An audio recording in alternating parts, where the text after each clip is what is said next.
Pai, obrigado porque o Senhor enviou Jesus. Obrigado, Jesus, porque o Senhor veio voluntariamente. Obrigado porque decidiu morrer por nós.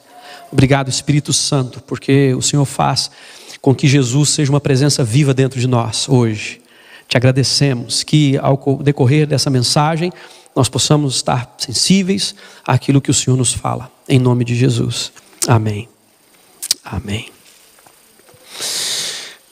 É interessante aquilo que envolve o nascimento de uma criança. Aqueles que já experimentaram isso aqui, as famílias que já experimentaram o nascimento da criança, de uma criança, sabem disso. A expectativa, não é? Para a gente que é pai, então, é um negócio mais visual, se é que eu posso dizer assim, né? Sensorial. A mulher não. A partir do momento que ela sabe que ela está grávida, ela já começa a sentir as mudanças, né? E que mudanças, né? Lá em casa, uma das primeiras mudanças é que eu me tornei o fedorento. Por quê? Porque se eu tomasse banho, eu fedia. Se eu escovasse os dentes, eu fedia. Se eu não fizesse, fedia mais ainda. As mudanças aconteceram, né? E tal. Mas o que é interessante é a questão da expectativa, porque a mulher, ela passa a esperar, né? Quando ela percebe essas mudanças no próprio corpo, na maneira de sentir, na maneira de enxergar, na sensibilidade que é aguçada. Mas o homem, ele fica meio boiando nos primeiros meses, né? Ele fica meio assim, sem saber exatamente o que está acontecendo, porque a mulher continua a mesma, né? Assim, fisicamente, porque emocionalmente, né, é outra história. O certo é que lá para os 4 meses assim, aí a gente começa a ver as coisas de uma forma mais intensa, né? A barriga e tal, mas a maior emoção para mim foram 2. Foi quando ouvi o coraçãozinho batendo no primeiro scan, né? primeiro ultrassom, né? E a segunda emoção foi quando eu senti o bebê mexer pela primeira vez. Quando eu coloquei a mão na barriga e senti mexendo, eu falei, tem gente aqui, tem um menino aqui, tem uma menina aqui, sei lá, né? Tem uma criança aqui. Não é? E aquilo realmente mexeu comigo. Foi emocionante, foi maravilhoso. Mas a expectativa ela vai aumentando. À medida que o tempo vai passando, a gente vai esperando. Há uma expectativa. E com Jesus não foi diferente. A expectativa do nascimento de Jesus.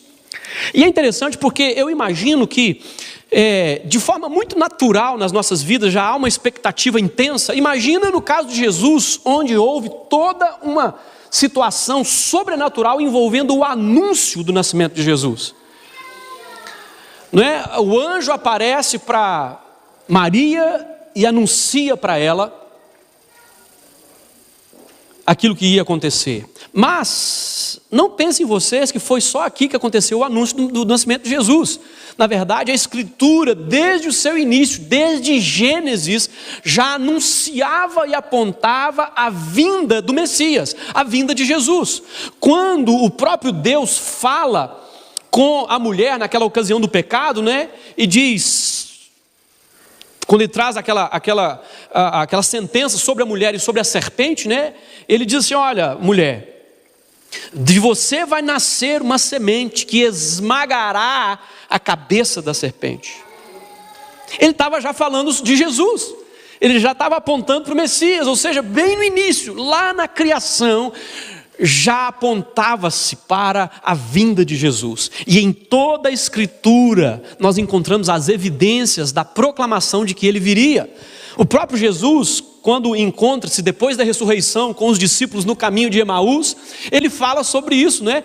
Eles não reconheceram que era Jesus, eles acharam que era simplesmente uma pessoa passando, e eles começam a conversar, né? E essa pessoa fala assim, olha, o que está acontecendo? O que vocês estão conversando?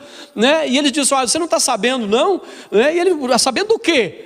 Né? E eles começam então a falar de Jesus e tal. E aí ele diz assim, olha, vocês realmente são lerdinhos, né? Ele usa uma palavra mais ou menos assim. Ele diz assim, vocês são tardios para entender. Que significa exatamente isso. E aí ele começa a citar as Escrituras e falando desde a lei e passando pelos profetas, falando sobre as evidências da vinda dele. Não é maravilhoso isso? Esse nascimento foi anunciado, proclamado. Em toda a Escritura nós encontramos isso. Mas, imagine que, imagine que vem Jesus e nasce. Mas a sua vida segue um curso comum e nada acontece. Por que tanto alarde? Por que tanto anúncio do seu nascimento? Então eu quero dizer o seguinte, que o Natal, ele só é importante por causa da Páscoa.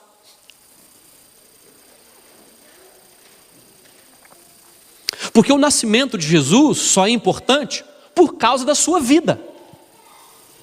O nascimento de Jesus só faz sentido por causa da sua missão. Não é simplesmente o fato de Jesus nascer igual a gente gosta de ver, né? As figuras, Jesus na manjedoura. Imagina, né? Bonitinho, né? Oh, no meio dos animais, né? Aquela figura toda, né? E a gente olha, aquela coisa bonita. Mas a história não ficou aí. Volto a dizer, apesar de em muitos lugares a celebração do Natal ela dar uma ênfase demasiada em Jesus menino, Jesus bebê, eu quero dizer que esse bebê cresceu, esse bebê se tornou homem, esse bebê cumpriu a missão que foi dada pelo Pai. E é isso que de fato é importante. E essa missão, eu quero dar dois aspectos para você da missão de Jesus, que são extremamente importantes para a nossa vida hoje. Lá em Mateus, no capítulo 1, no verso 21, na verdade esse verso ele vem no meio de uma situação. Eu disse que primeiro o nascimento de Jesus foi anunciado para Maria, né? Mas José também recebeu o anúncio, que foi por sonho. Um anjo apareceu para José em sonho. E esse diálogo, esse texto que nós vamos ler um pedaço dele, é quando o anjo fala para José a respeito disso. Lá no verso 21 diz assim: ela, ou seja, Maria, dará à luz um filho, e você deverá dar-lhe o nome de Jesus, porque ele salvará o seu povo dos seus pecados. O primeiro aspecto da missão que esse menino que nasceu ali, nesse tempo que nós estamos anunciando e cantando sobre ele veio e ele cresceu e cumpriu a missão do Pai, em primeiro lugar, nos livrando dos nossos pecados. Essa é a missão principal de Jesus, declarada por este anjo, da parte de Deus. Seu nome será Jesus, porque o nome Jesus é uma variação do nome Josué, que significa Deus salva, ou Deus é salvação. Ele veio te salvar dos seus pecados. Ele veio te libertar dos seus pecados. Ele veio te lavar dos seus pecados. Essa é a missão de Jesus. Essa é a missão que nós celebramos. Nós só estamos aqui porque um dia Ele nos alcançou e nos perdoou os nossos pecados. Não simplesmente perdoando, falando desse perdão, mas Ele pagou o preço necessário para que o perdão fosse concedido. Ele morreu por nossa causa. A sua missão foi nos livrar dos nossos pecados através da doação da sua própria vida, em sacrifício por nós. Ele doou a própria vida em sacrifício por mim e por você. E assim Ele nos salvou dos nossos pecados. Queridos, como é maravilhoso podermos nos achegar a Deus e com o coração cheio de fé podermos dizer: perdoa-me, Pai. Eu confesso, pequei contra o Senhor. Eu fiz isso, mas me perdoa em nome de Jesus. Sabe o que acontece? O Pai perdoa você em nome de Jesus. É tão maravilhoso, queridos, nós sabemos que fomos salvos. Nós sabemos que o nosso pecado foi lavado. Sabemos que foi pago o preço pela nossa salvação.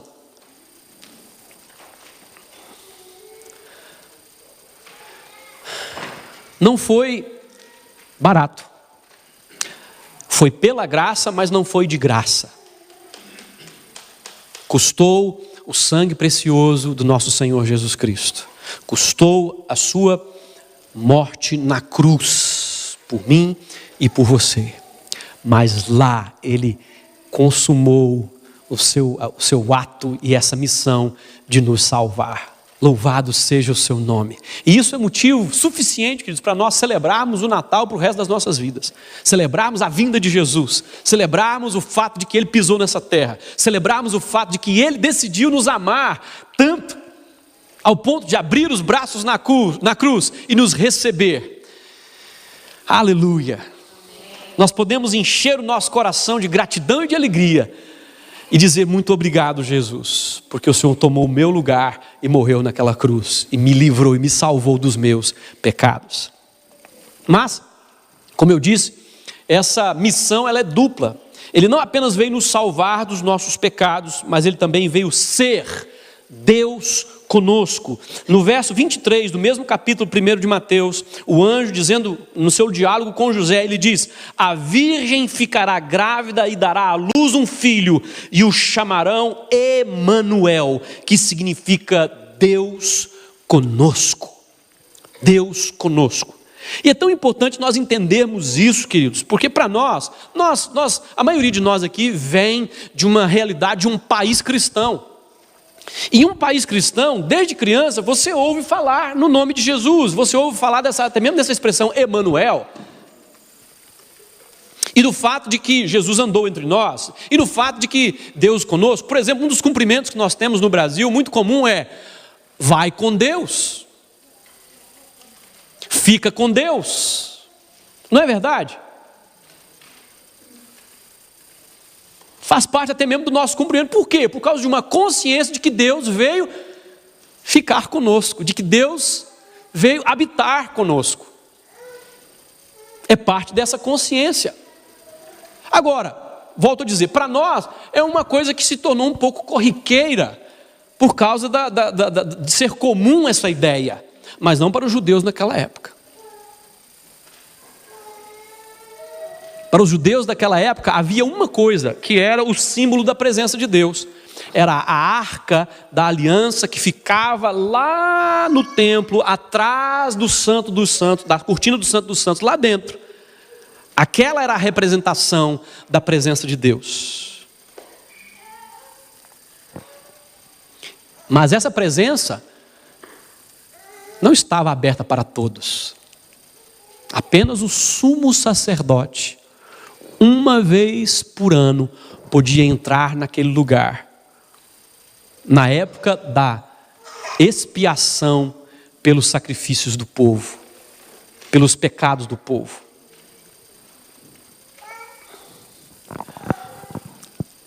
O anúncio de que Ele seria Emanuel, Deus conosco,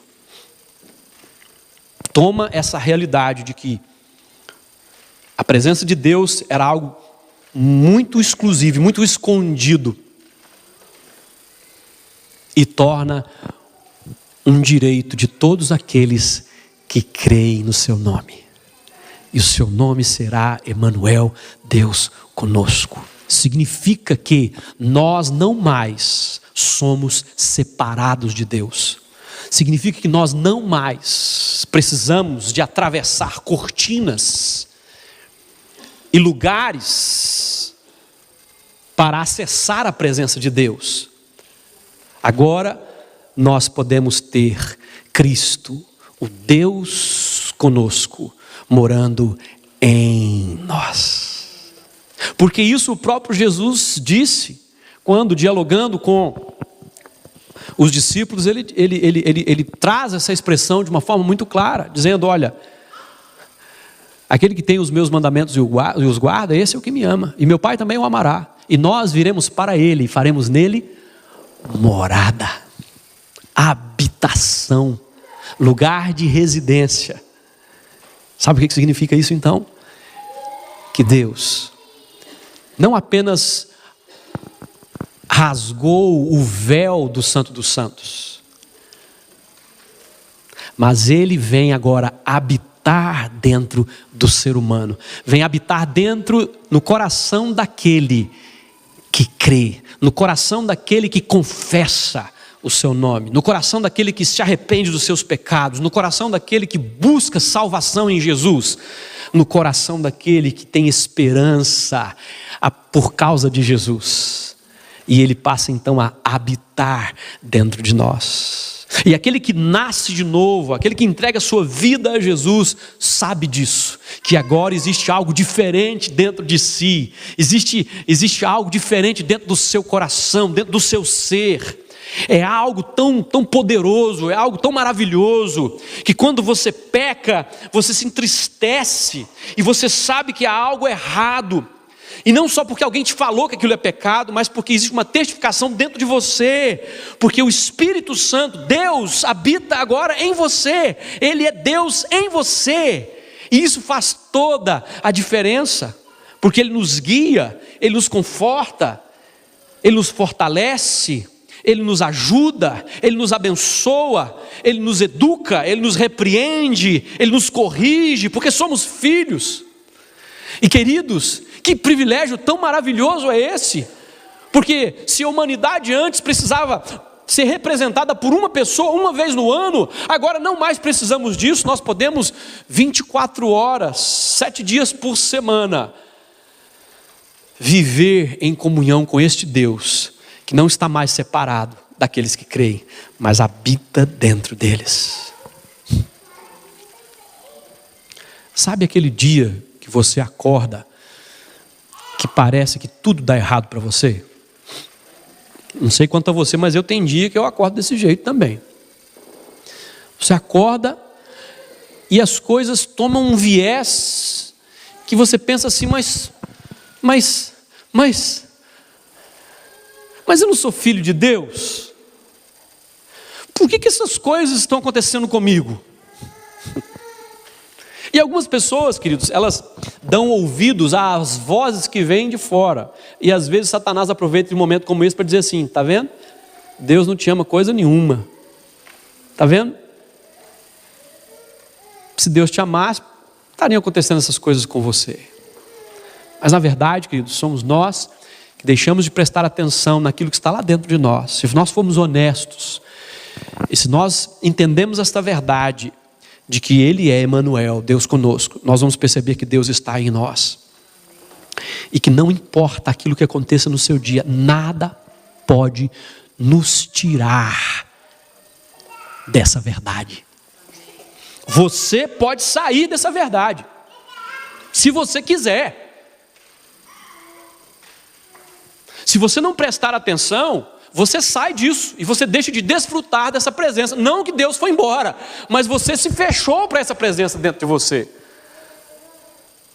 E aí você quem sofre, porque Ele é a fonte da vida, Ele é a fonte da energia que nós precisamos, Ele é a fonte da sabedoria, Ele é a fonte da graça, Ele é a fonte da alegria, Ele é a fonte de tudo aquilo que nós precisamos para viver.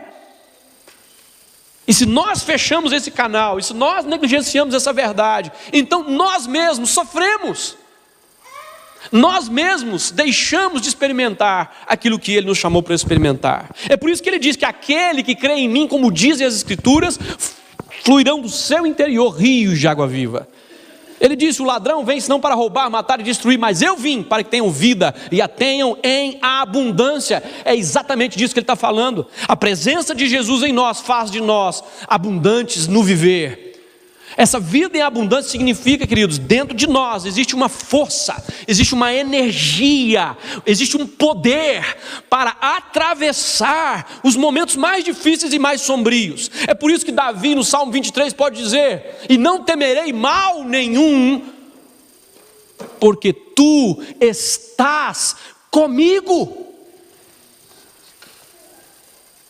Eu quero então dizer para você, querido, que Natal é a celebração do Cristo em nós, é a celebração dessa vida em nós, é a celebração dessa força em nós, é a celebração dessa vida abundante. Por isso eu gosto muito das cores, né? É vibrante, é algo que demonstra a verdade daquilo que Jesus representa.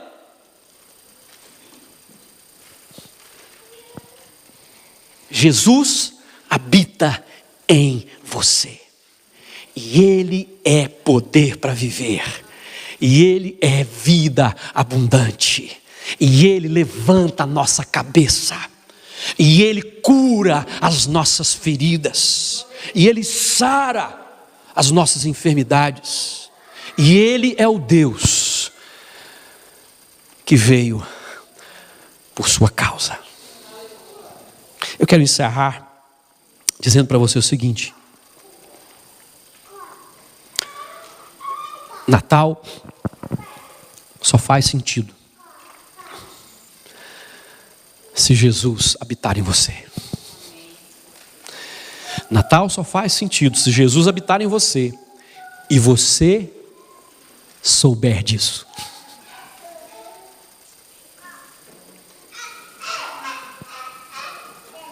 Que hoje nós possamos sair desse culto renovados com essa certeza de que Ele é Emanuel, Deus conosco.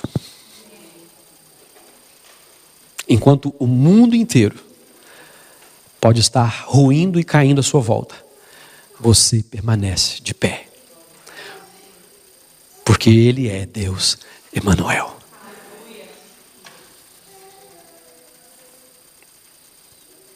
Eu quero convidar você a ficar de pé, você que pode ficar de pé, e nós vamos orar.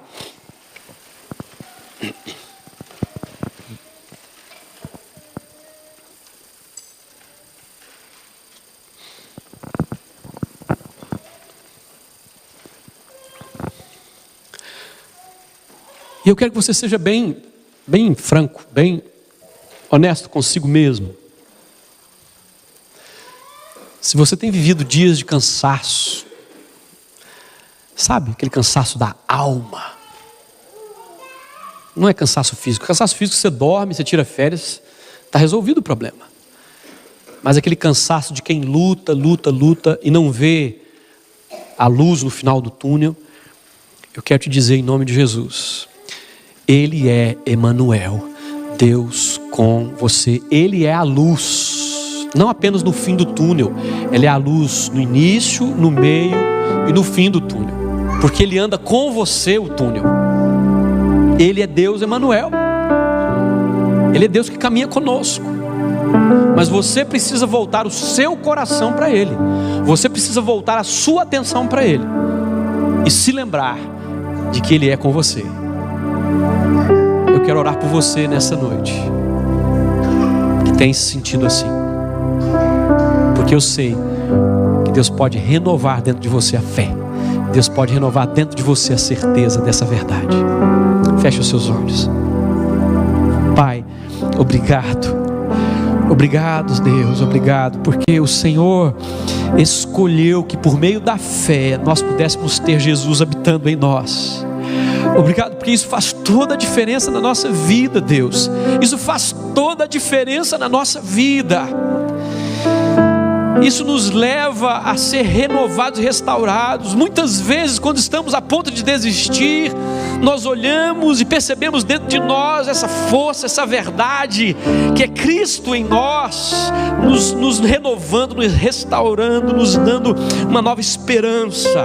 Obrigado, Deus, por essa verdade tão poderosa, que na minha vida tem sido eficaz. Quantas vezes eu pensei em desistir, mas o Senhor estava lá para renovar, para restaurar, para me lembrar de que o Senhor segura a minha mão, de que o Senhor anda comigo nos momentos da adversidade, de que o Senhor anda comigo, de que o Senhor anda comigo, porque o Senhor é Deus Emanuel, o Senhor é Deus conosco.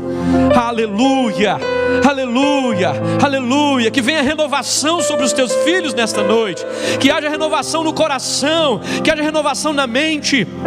que haja renovação na fé, para que saibamos que o Senhor é Deus Emanuel, para que tenhamos a certeza de que o Senhor é Deus Emanuel, e de que contigo, Senhor, nós não devemos temer, porque o Senhor é maior do que todas as coisas. Aleluia. Obrigado, Deus. Obrigado, Senhor. Obrigado, Deus. Obrigado porque nós podemos enfrentar o amanhã,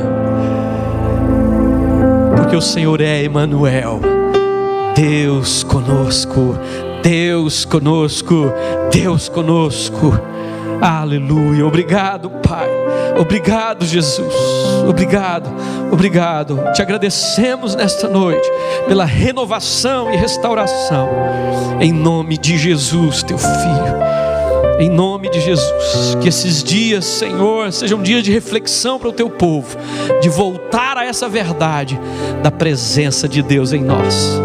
Te louvamos, te adoramos, te glorificamos. Seja exaltado o teu nome, seja glorificado o teu nome para sempre, na nossa vida, através da nossa vida, na igreja, através da igreja, para que o teu nome seja glorificado, Senhor, em todo o tempo. Te louvamos, em Cristo Jesus, teu Filho. Amém.